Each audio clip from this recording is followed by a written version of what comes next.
Storybook Wedding, May 11th, 2011.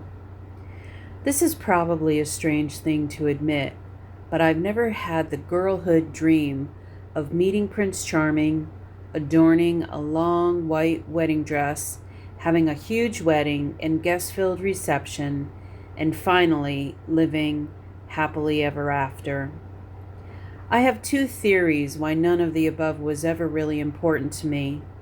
One, either I watched my parents' miserable married life and had a crappy example to go by, or two, I had such low self-esteem that I never felt I was worthy of such extravagance or love in my life. When I was a little girl, I was pretty much all about my hopes and dreams as an individual. Whether it was being an artist or writer, I knew I wanted to be successful and famous. Being married and a mother never made the top 5 of my list of life goals. When I was young, I was about getting good grades, getting into college, and having a successful career. Growing up, I guess I could sense the tension of my parents. As I mentioned in earlier blog posts, I am a child of an alcoholic, so as you can imagine, there was some drama growing up. The mental and verbal abuse inflicted by my father, not only on his wife, my mother, but on me and my brother, really ate away at my self-esteem. It made me feel unworthy and unloved. The dream of happily ever after, and all of the stuff that goes with it, was never something I aspired to. I thought all of the wedding preparations were a waste of time and money. Do you really need an expensive wedding dress? And must you wear white, which is supposedly to signify virginity, even though you and I both know you and your prospective groom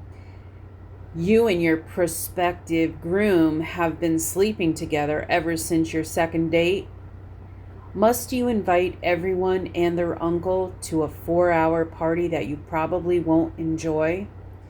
It all seems like a lie, not to mention a waste of money.